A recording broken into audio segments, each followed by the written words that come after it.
It's the end of the day with Ray. Hello, my friends. Well, folks, today we're going to jump in that gigantic, sharp, interactive board. I want to share some thoughts on Visual Edge IT. There's a lot of drama regarding this company.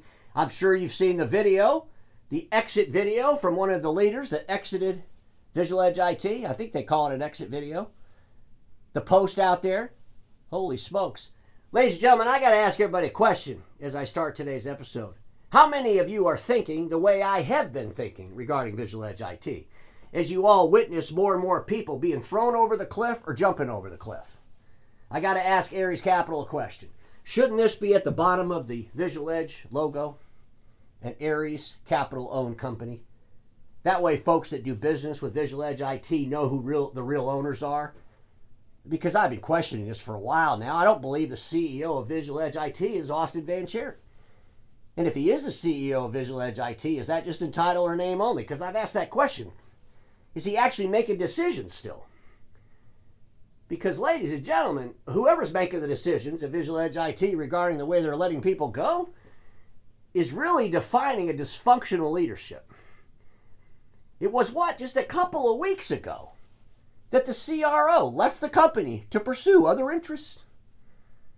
And he left the company right after he got off stage at the annual sales meeting. Didn't even make any sense, did it?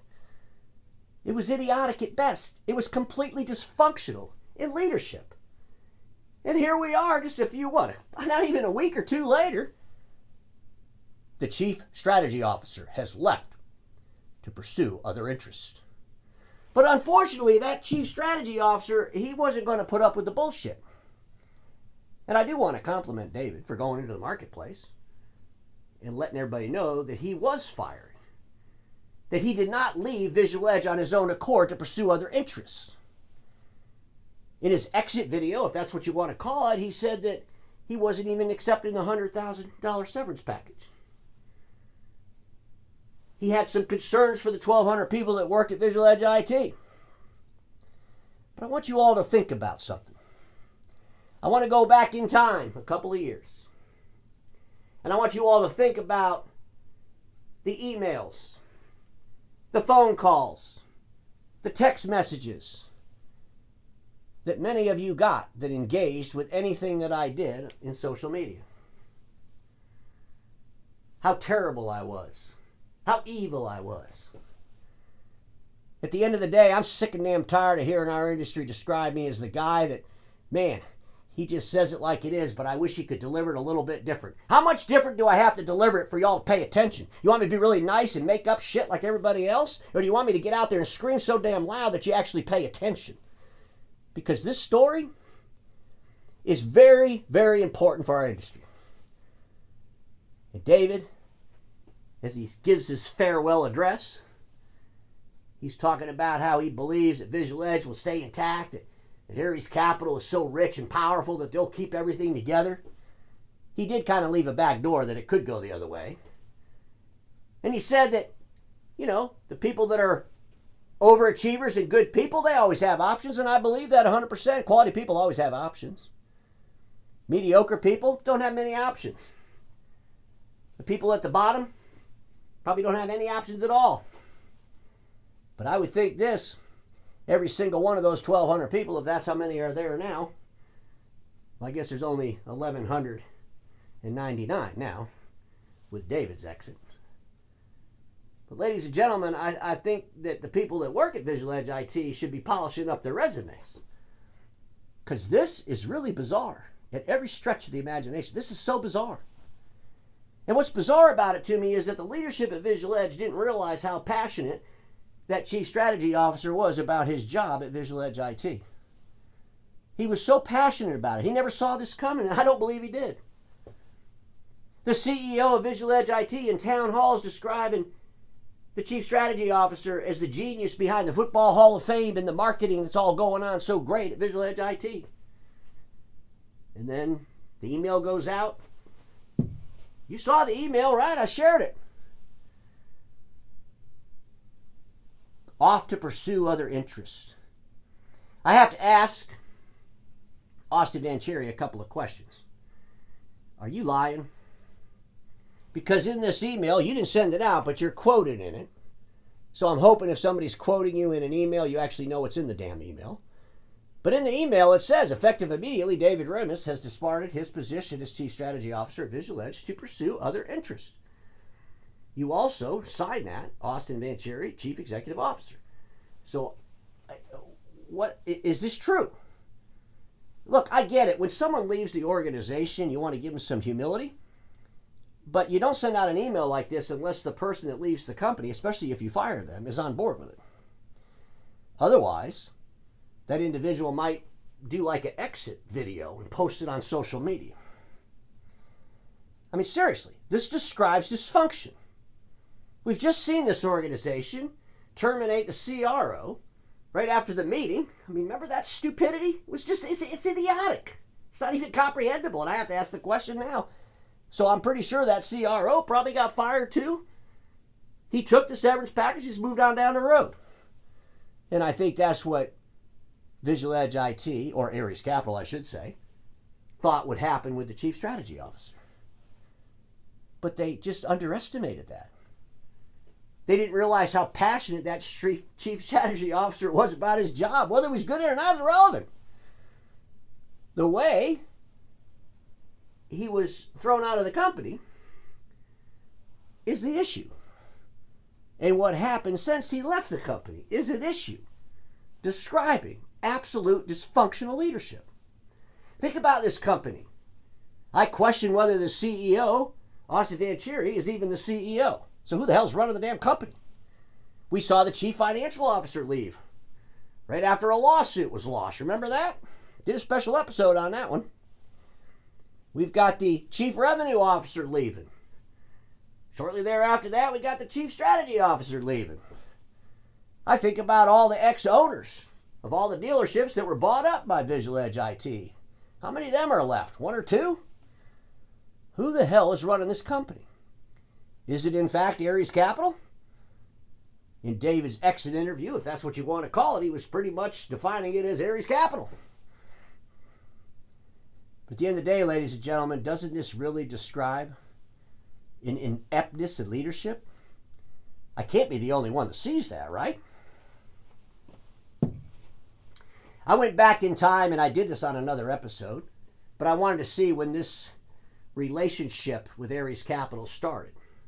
When did Visual Edge relationship with Ares Capital start? And what I determined, it was around 8 of 2017. And I'm thinking to myself, so in 8 of 2025, that's 8 years.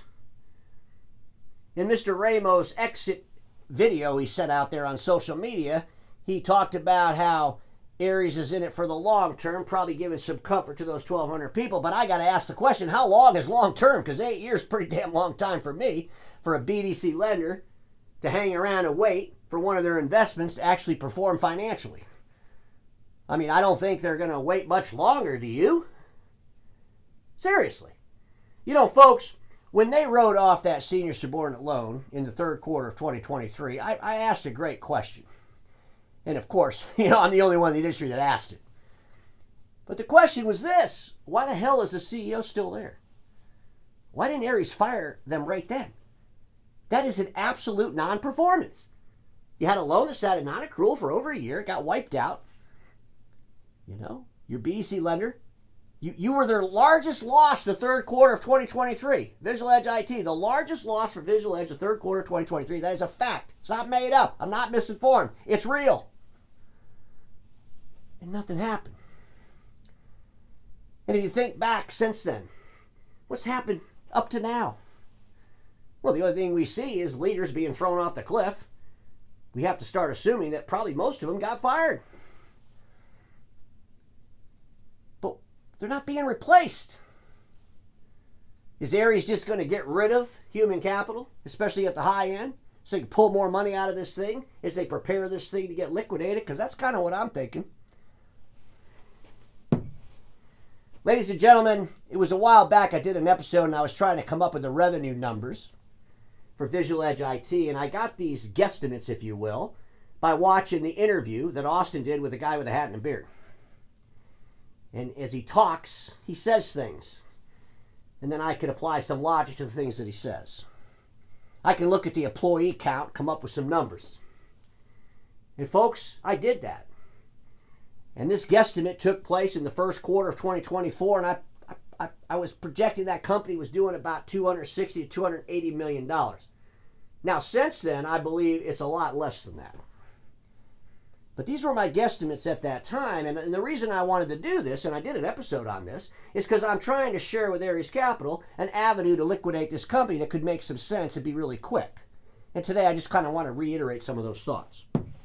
So I broke it down a little bit further, and these are based on what I was thinking the first quarter of 2024. The numbers are probably a lot less by now because I don't think they're growing over there. I think it's been kind of a mess. But I'm thinking their annual revenue for print services, clicks and toner, is about $120 million a year. And I'm thinking that their hardware is probably about, print hardware is probably $120 million a year.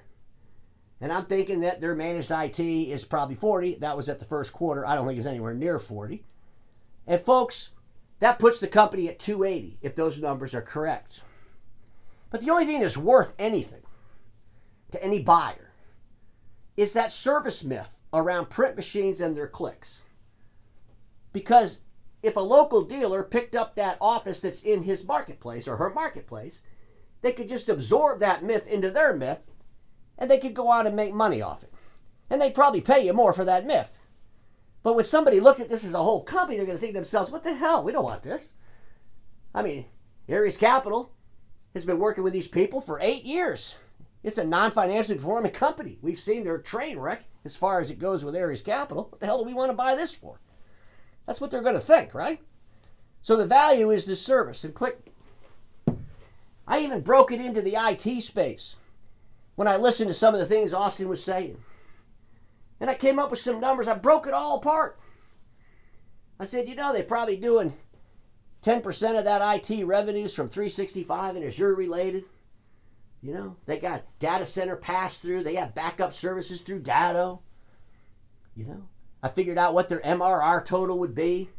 I listened to Austin talking about their voice over IP and their intermediate relationship, and I'm thinking that's probably most of the IT. And of course, that's not really IT. But at the end of the day, I don't think the IT thing would be too scary for the dealers in the local marketplaces that would just buy up that service myth. Unless, of course, all this IT business that's out in the marketplace has no profit at all and it's just a big mess. That wouldn't probably work. But at the end of the day, ladies and gentlemen, I don't believe anybody's going to buy this whole company. And I can't even fathom in any kind of an imagination that someone would give them more money. I mean, how much money do you keep giving a company that keeps performing it can't perform financially? So here's the map of the United States. We got all the markets. We got all the areas. I mean, think about it. We know folks in these marketplaces that would love some of these offices. Maybe some of these folks could buy up 2 or 3 of these offices. But the only way it works, really, is if the company actually gets liquidated. Because I don't believe anybody's going to buy this whole thing. In Ares Capital, Visual Edge IT, I really believe it's time to face reality. Whoever the hell the CEO of Visual Edge IT is, I think they need to start sharing with the people that work there the truth about the company. A while back, I did an episode, and man, some people thought I was so mean when I said this. But I said the leaders at Visual Edge IT should call up Ares Capital, whoever's in charge of that account, and do an intervention and fire Austin as the CEO of the company.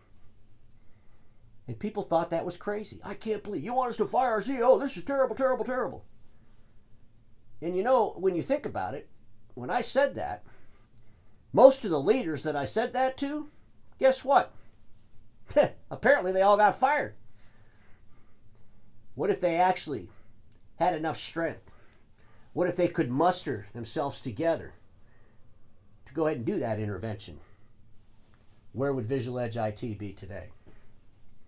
And I think that's a message for all leaders, whether you're in a dealership, a mega dealer, whether you're in an OEM.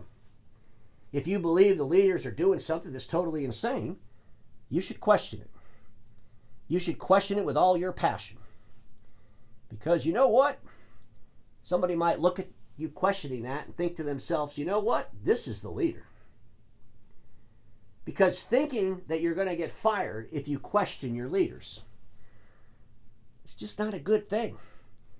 Because at the end of the day, guess what? you usually get fired anyway. Power's not something anybody gives you. Power's something you take. And now I want to close with a message to all of my industry media and analysts. Please up your damn game. I don't want you to get really, really good at it, because you do leave me a lot of space to play in. But when you have in front of your very eyes dysfunction, tragedy, poor business decisions, don't allow those leaders off the hook. Ask them some questions. Whether they're an OEM or a mega dealer, it doesn't matter.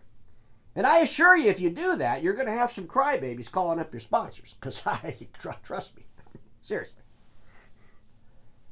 But don't let that bother you, because the industry, as it goes through its biggest disruption in its history, it's not looking for weakness. It's looking for boldness. And with boldness comes pain. With boldness comes a lot of pain sometimes. But it is what the industry needs. And everybody watching me knows this. Status quo is the killer of all that'll be invented. Don't get stuck there.